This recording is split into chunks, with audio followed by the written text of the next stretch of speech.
Magandang hapon mga kapatid natin kapulisan. Nandito po kami ngayong hapon upang malakas na isigaw na sa kabila ng pag-amin ni Senador Amy Marcos, ang presidente niyang sinusuportahan, ang presidente na binigyan natin ng pambihirang mandato ay isa pa lang,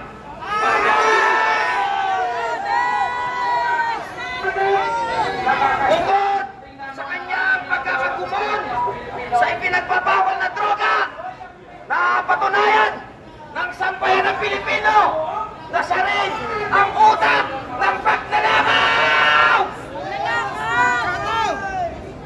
Kaya muli, nandito tayo ngayon upang malaya at payapang ipahayag ang damdamin ng sambayan ng Pilipino na hindi na tayo papayag at hindi na tayo makakatagal sa uri ng gobyerno na tampulan ng pagnanakaw.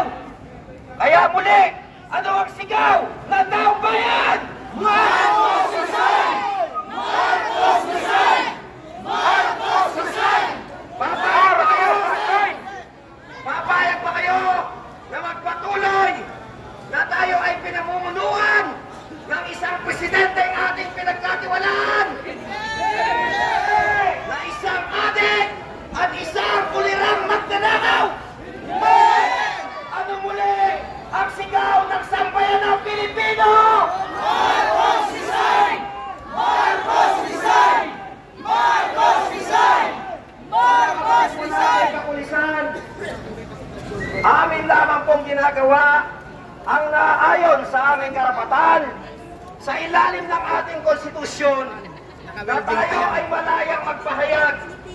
At nagpapasalamat po kami sa nasa kabila po ng mga barikadang iyan ay nasyan kayo upang magpanatili ng ayusan at katahimikan sa pagdiriwang ngayon ng kaalawan ng ating tulong at tunay na bayani. Lumabas ka ng maaari sa ating palasyo ng palasyo. Kawawa naman kayo mga pulis namin. Nakikita kayo ng buong mundo. Pinagwardyahan niyo magnanakaw at drug-addict. Lagyan pa ng tubo. Paano kami nakakapasok niya? Drug-addict! Drug-addict! Sarado ka, hindi kami nakakapasok. Anong nasa namin? Pero bakit kayo nandyan? Pilipino at kapwa ninyo Pilipino na sinasabing malinaw sa ilalim ng ating konstitusyon na inyong ipaglalaban at inyong Drug-addict! Nasa loob! hindi katulad Hindi yan natin nakakapasok. ayaw tinatawag nila na bilang mga totoong Pilipino na gumagalang at nagmamahal sa ating konstitusyon. Drug-addict! Nasa loob! Kayo ay nandito upang malawagan at kayo na rin baka sakaling hangkusin Ang anak ko may sakit, iniwan ko para dito. ng sigaw ng taong bayan na hirap niya, galit na galit na dito sa ating magnanakaw na presidente. Ayaw niyong ibalik. Naniniwala kami na ginagampanan niyo lamang ang inyong mga trabaho at tungkulin. At gayon din kami bilang mamamayang Pilipino ay ginagampanan din po namin ang pagsunod sa konstitusyon at ganun na din ang pagpuprotekta sa karapatan ng mga Pilipino dahil ang aming buwis na aming pinagpapagurang pare-pareho ay ninanakaw ng mga demonyo nandyan sa Malacanang. Kaya pakinggan ninyo, galit na galit ang sigaw ng sambayan ng Pilipino sa presidenteng ito. Ano ang sigaw ng taong bayan? Marcos Resign! Marcos Resign! Marcos Resign! Marcos Resign! Mga hayos kayo! Hinahirapan nyo sa bayan ng Pilipino! Hindi kayo naglingkod ng tama! Kung kayo naglingkod ng tama, wala kami dito! Dahil natatamasa namin ng ginawa! Wala kami natatamasang ginawa! At ramdam namin yan!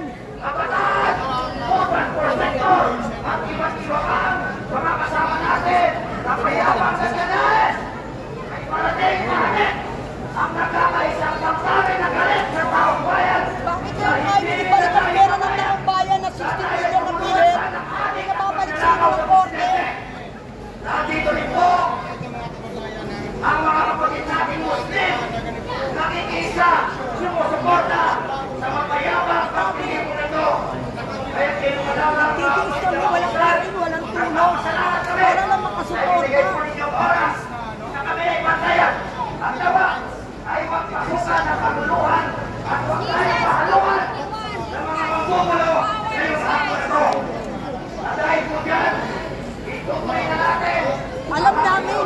kayo sa Malacanang, pinagtatawanan nyo kami. Pero, may oras din ang pagkulakapot sa tutuos niyan, dandaan nyo. Alam namin, pinagtatawanan nyo kami dito. Walang problema yun. Dahil sanay naman kami dito eh. Mula sa manggagawa, mula sa mga natin, Ginoong Jose Jesse Rivera.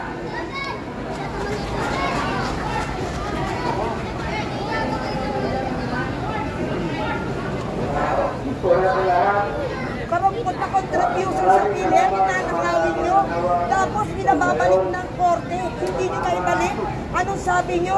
Next year pa yung 2026? Pero nagdaong pa yun, pag kinuha sa inyo, anytime dapat ibalik ninyo.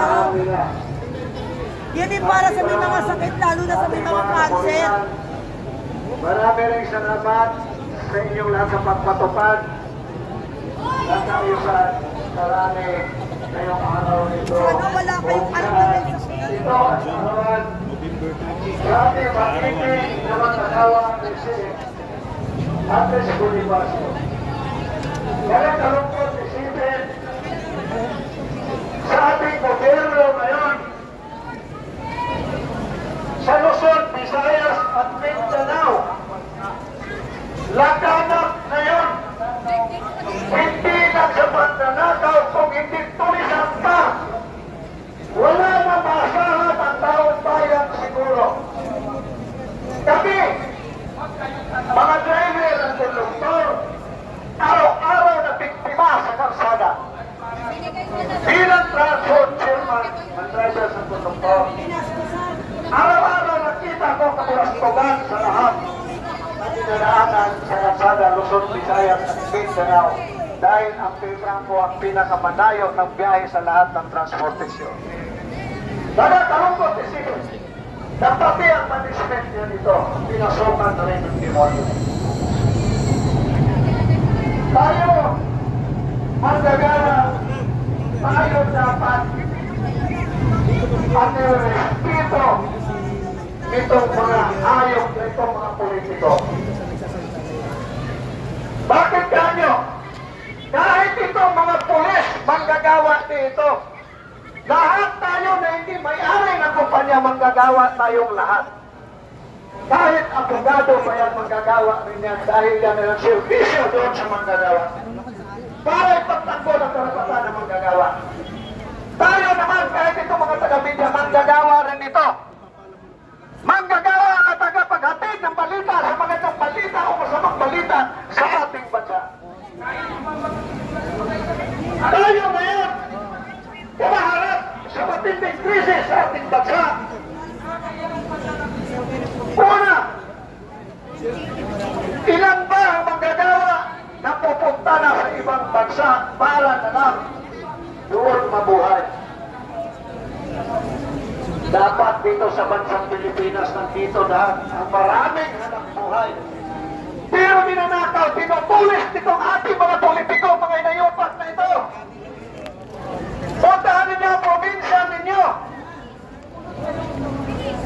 Hindi lang pira natin ang ninanakaw. Pati ang kayamanan ng ating mga kalupahan, ninanakaw na rin. Magtatayo ko niya rin ang building, pero magmakuha na ang mineral doon, nawawala na. Sino nakikinabang? Ang politiko at tayuhan. Hindi tayo mga mahihirap. Bakit pa tayo naghihirap? Ilan ang mining sa buong bansa natin? Alam niyo ba kung magkano ang porsyento sa gobyerno sa bawat mining sa bansa natin? Na naubos na ninanakaw nito mga putang ina mga politiko na ito. Tapos ngayon magkuhugas kamay na kala mo si Poncio Pilato.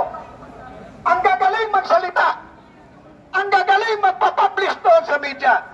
Ang gagaling magsalita ng mga vlogger na ito daw, mabuting tao. Mabuting magnanakaw pala ito. Bakit ganyo? Hindi nyo ba alam na lahat tayo ninanakawan na? Hindi ba nakarating sa atin ang mga sweldo natin? Bawas na sa tax na nilulustay nilang lahat.